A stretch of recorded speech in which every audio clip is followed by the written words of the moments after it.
Hello everyone, welcome to the channel the UTC. The UTC જેમાં આપ સૌનું હાર્દિક સ્વાગત છે.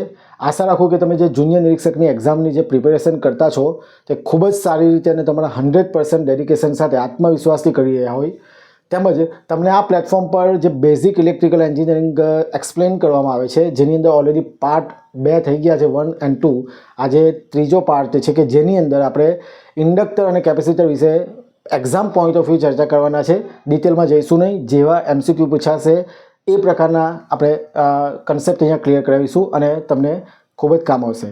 તો જે વિદ્યાર્થીઓ હજુ પણ નવા છે, અમારી સાથે જોડાયા નથી, તો આ સિરીઝ તમને ખૂબ જ ઉપયોગી છે. ચેનલને સબસ્ક્રાઇબ કરી દેજો, બેલ આઇકન પ્રેસ કરી દેજો. અને જે વિદ્યાર્થીઓ જુનિયર નિરીક્ષકની ખરેખર સિરિયસલી પ્રિપેરેશન કરી રહ્યા હોય તો હું એ GSSB અને GPSCના ઇલેક્ટ્રિકલ અને મિકેનિકલ એન્જિનિયરિંગ માટે ઓલ્ડ જે લાસ્ટ 10 ઇમ્પોર્ટન્ટ પેપરની PDF બનાવી છે કે જેની અંદર માત્ર જે ફાઇનલ આન્સર કી છે તે વેરીફાઈ કરીને આખી PDF બનેલી છે, મર્જ કરીને.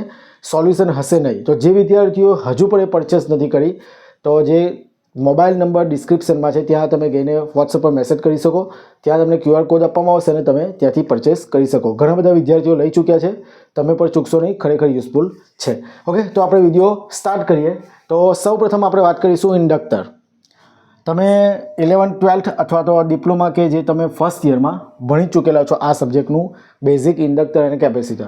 પણ આપણે આ એક્ઝામમાં કયા પ્રકારના ક્વેશ્ચન હોઈ શકે? તો સિમ્પલ, ઇન્ડક્ટર જે છે તેને આપણે ઇન્ડિકેટ કરીશું L થી. તો સૌપ્રથમ તો તમને પહેલાં તો યુનિટ પૂછાઈ શકે, એનો એકમ, તો એ થશે હેનરી, બરાબર. અને એનો સિમ્બોલ છે આ રીતનો કોઇલ ટાઈપનો, બરાબર છે. L થી ઇન્ડિકેટ થશે, એનો એકમ થશે હેનરી અને આ કોઇલ ટાઈપનો એનો સિમ્બોલ છે. હવે એની ડેફિનેશન શું કહી છે? Store energy in the form of magnetic field. જે એનર્જી સ્ટોર કરશે ઇન્ડક્ટર તે ચુંબકીય ક્ષેત્રના સ્વરૂપમાં એનર્જી સ્ટોર કરશે. That is your inductor. હવે જેની પ્રોપર્ટીઝ છે ઇન્ડક્ટન્સ, તે શું કહેવા માંગે છે? તો inductance oppose any change in magnitude of current, બરાબર છે. તે એની શું છે? પ્રોપર્ટીઝ છે ઇન્ડક્ટન્સ. અને ઇન્ડક્ટન્સનું જે ફોર્મ્યુલા છે આપણે અહીંયા લખીશું L is equal to N phi by I. હવે આ ફોર્મ્યુલા શું કહેવા માંગે છે તેના વિશે આપણે ચર્ચા કરીએ. N એટલે નંબર ઓફ ટર્ન્સ, આંટાની સંખ્યા, phi એટલે ફ્લક્સ, એ પણ સમજાવું, અને I એટલે કરંટ, જે ઓલરેડી આપણે સમજી ગયા છે. હવે સિમ્પલ વાત કરીએ કે ધારો કે કોઈ એક તાર લઈએ છે આ રીતનો, એની અંદરથી જ્યારે કરંટ I ફ્લો થાય એટલે વિદ્યુત પ્રવાહ આપણે પસાર કરીએ તો શું થાય? તો એ શું બનશે? મેગ્નેટ બનશે. મેગ્નેટિક ફિલ્ડ પ્રોડ્યુસ કરશે. તમે ઓલરેડી ભણી ચૂકેલા છો જમણા હાથના અંગૂઠાનો નિયમ, આ રીતનો. કરંટની ડાયરેક્શન અને મેગ્નેટિક ફિલ્ડની ડાયરેક્શન, ચુંબકીય ક્ષેત્ર પ્રોડ્યુસ થશે. તો અહીં પણ જેમ કે આ એક તાર છે, એની અંદરથી કરંટ આ ડાયરેક્શનમાં ફ્લો થશે, તો શું થશે? ચુંબકીય ક્ષેત્ર આ ડાયરેક્શનમાં પ્રોડ્યુસ થશે. આ એક સિંગલ તાર થયો. હવે જો શું કરું, એને હું ટર્ન્સમાં કન્વર્ટ કરી દઉં છું, એની કોઇલ બનાવીએ છીએ, તો તમને કયા પ્રકારનું દેખાશે? આ રીતનું દેખાશે. આ તાર કયા પ્રકારનો દેખાશે? આમ કોઇલ ટાઈપ દેખાશે. હવે શું, એની અંદરથી જ્યારે આપણે I જેટલો કરંટ પસાર કરશું તો બધી જ કોઇલ દ્વારા મેગ્નેટિક ફિલ્ડ પ્રોડ્યુસ થશે. That is your inductance property. Okay, હવે વાત કરીએ આપણે N એટલે શું? નંબર ઓફ ટર્ન્સ, જેટલા પણ નંબર ઓફ ટર્ન્સ છે તે. I એટલે એમાંથી કરંટ ફ્લો થયો તે. અને phi એટલે શું? Flux, magnetic field. જ્યારે કરંટ ફ્લો થાય છે આજુબાજુ કેટલું ફ્લક્સ, મેગ્નેટિક ફિલ્ડ પ્રોડ્યુસ થાય છે તે. તો આઈ હોપ કે તમને L is equal to N phi by I તમને ખ્યાલ આવી ગયો હોય. ખૂબ જ ઇમ્પોર્ટન્ટ ફોર્મ્યુલા છે. ટ્રાન્સફોર્મર જ્યારે ભણીશું તેની અંદર આ ઘણું બધું કામ આવશે અને આના બેઝિસ પર એક સિમ્પલ એક્ઝામ્પલ પર પૂછાઈ શકે ને પૂછાયા છે. તો આ તમારે યાદ રાખવાનું છે. બીજું કે તમને સ્ટેટમેન્ટ વાઇઝ પણ આપી શકે કે ઇન્ડક્ટન્સ શેના પર ડિપેન્ડ કરે છે.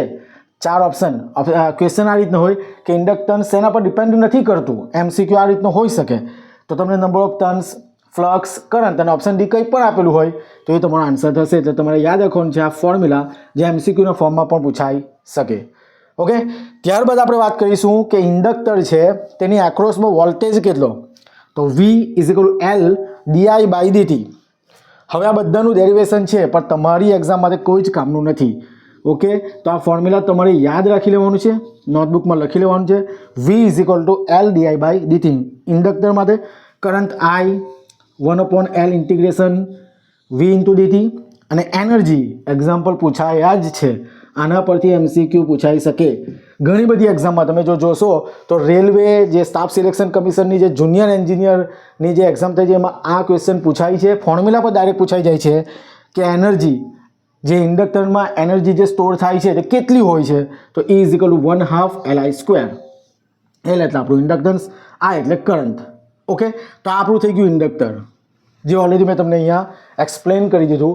આશા રાખું કે તમને ઇન્ડક્ટર વિશે બધી માહિતી આવી હોય. હવે એક બીજી વસ્તુ, લાસ્ટ લેક્ચરમાં આપણે સિરીઝ કનેક્શન અને પેરેલલ કનેક્શન સમજ્યા, બરાબર છે. તો ઇન્ડક્ટર માટે પણ સિરીઝ અને પેરેલલ કનેક્શન કઈ રીતના આવશે તો ધ્યાન આપજો. ધારો કે લાસ્ટ ટાઈમ આપણે રેઝિસ્ટન્સ આ રીતે ઇન્ડિકેટ કરતા હતા. હવે જે ઇન્ડક્ટર છે તે આપણી કોઇલના સ્વરૂપમાં. ઓકે, તો અહીં જોઈ શકો L1 અને L2 બે ઇન્ડક્ટર્સ છે, L1 અને L2 ને અહીં તમે ખ્યાલ આવી ગયો હશે કે શેમાં છે, સિરીઝમાં.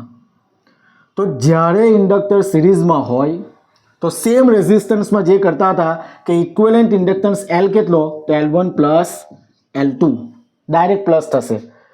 ને હવે જો ધારો કે ઇન્ડક્ટર પેરેલલમાં છે, જરા ધ્યાન આપજો, આ ઇન્ડક્ટર છે આપણું એક L1 અને આ છે આપણું L2, બરાબર, L1 and L2. તો આપણે પેરેલલ કનેક્શનમાં શું કરતા હતા, રેઝિસ્ટન્સમાં 1/R = 1/R1 + 1/R2. તો સેમ વસ્તુ અહીંયા થશે, equivalent L 1/L = 1/L1 + 1/L2. બરાબર, તમારે યાદ રાખવાનું છે ઇન્ડક્ટર માટે આ રીતના. ઇન્ડક્ટરનું જે સિરીઝ અને પેરેલલ કનેક્શન છે સેમ કોના જેવું થાય છે, રેઝિસ્ટન્સ માટે. ઓકે, તો આ એક વસ્તુ તમારે નોટ ડાઉન કરી લેવાનું છે નોટબુકમાં. હવે ત્યારબાદ વાત કરીશું આપણે કેપેસિટર વિશે, બરાબર. તો અહીંયા એનર્જી શેના ફોર્મમાં સ્ટોર થતી હતી, મેગ્નેટિક ફિલ્ડના ફોર્મમાં. સિમ્પલ, અહીંયા store energy in the form of electric field. Capacitor is the property of capacitor to store energy in the form of charge, બરાબર છે. અને એનું જે ફોર્મ્યુલા છે C = Q/V.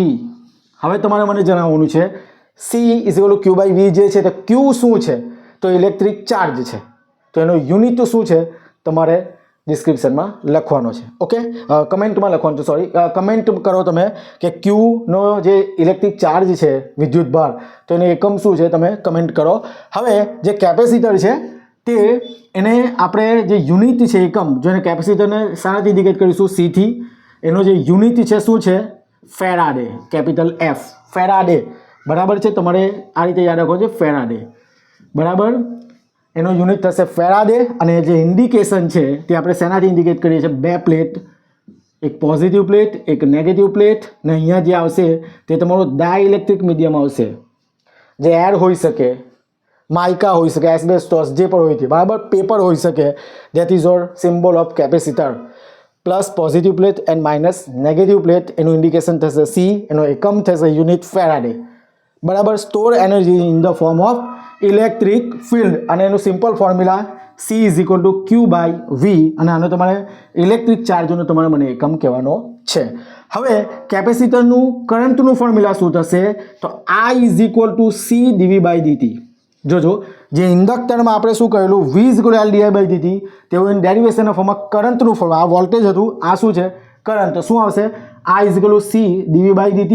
વોલ્ટેજ આવશે V = 1/C ∫I dt. અને energy જે store થશે E = 1/2 CV². આ પણ ઘણી વખત MCQ એક્ઝામમાં પૂછાઈ ગયો છે. જે મેં તમને PDF આપી છે તમે જોજો, એની અંદર પણ પૂછાયો છે ક્વેશ્ચન. તમે જ્યારે MCQ બધા રીડ કરશો ત્યારે તમને આઈડિયા આવી જશે. ઓકે, તો આપણું કેપેસિટરનું એકદમ બેઝિક થઈ ગયું કે જેની અંદરથી આ રીતના MCQ હોઈ શકે. હવે એનું સિરીઝ અને પેરેલલ કનેક્શન જોઈએ, જે રેઝિસ્ટન્સ અને ઇન્ડક્ટર કરતાં શું છે, અલગ છે. હવે કઈ રીતના અલગ છે તો આપણે જોઈએ આગળ કે ધારો કે કેપેસિટર પહેલાં આ રીતના સિરીઝમાં છે, જોજો, આ છે આપણું C1 અને આપણું C2. તો જે આનો ઇક્વિવેલન્ટ કેપેસિટન્સ થશે તે કેટલો થશે, equivalent capacitance C equivalent is equal to 1/C1 plus 1/C2. તો તમને અહીંયા ખ્યાલ આવ્યો કે જે રેઝિસ્ટન્સ અને ઇન્ડક્ટરમાં સિરીઝમાં હતું, સોરી પેરેલલમાં, તે અહીં આવે છે. એટલે આ વસ્તુમાં કન્ફ્યુઝન થવું જોઈએ નહીં, તમારે એકદમ બાજુમાં લખી લેવાનું છે.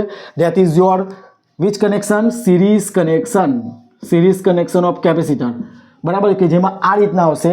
અને જો પેરેલલ કનેક્શન હોય તો પેરેલલ કનેક્શન આપણે કઈ રીતના ઇન્ડિકેટ કરીએ છીએ? આ રીતના. આ છે આપણું C1, આ આપણું C2. બરાબર, આ આપણું કયું કનેક્શન છે? પેરેલલ કનેક્શન છે. આ આપણું C1, આ C2. તો આનો C ઇક્વિવેલન્ટ કેવો થશે? C equivalent is equal to C1 plus C2. આમ સિરીઝ અને parallel connection of capacitance are change. બરાબર છે, તમારે ડાયરેક્ટ ફોર્મ્યુલા યાદ રાખવાનું છે. હવે MCQ કયા પ્રકારનો હોઈ શકે જરા જોજો. પૂછાયા છે GPSCમાં કે બે કેપેસિટર પેરેલલમાં હોય, વેલ્યુ આપી દીધી હોય કોઈ પણ આ રીતની, આવી રીતના કીધું હોય કે બે કેપેસિટર પેરેલલમાં છે, આ રીતના જોજો. અને સમાંતર જોતા પેરેલલ કનેક્શન કેવા છે? બેટરી આ રીતના કનેક્ટેડ છે, બે કનેક્ટેડ છે, આવી રીતના બે કેપેસિટર પેરેલલમાં કનેક્ટેડ છે, તો આનો ઇક્વિવેલન્ટ કેપેસિટન્સ કેટલો? તો આપણે શું કરીએ, જે આ રીતનું છે ફોર્મ્યુલા તેવું કરવાની જરૂર નથી. સિમ્પલ શું આવશે? C equivalent is equal two 2 + 3 is equal two 5 farad plus simple. Okay, તો આશા રાખું કે જે આજે કેપેસિટર અને ઇન્ડક્ટર વિશે મેં તમને માહિતી આપી, ઇન્ફોર્મેશન આપી છે, તો તમને યુઝફુલ હોય અને સમજ પડી ગઈ હોય. જો તમને વિડીયો ખરેખર ગમ્યો તો પ્લીઝ વિડીયોને લાઇક કરજો, ચેનલને સબસ્ક્રાઇબ કરી દેજો, બેલ આઇકન પ્રેસ કરો કે જેથી આના પછી જો પાર્ટ 4 અપલોડ થાય તો તમને એની નોટિફિકેશન મળી રહે. Thank you very much.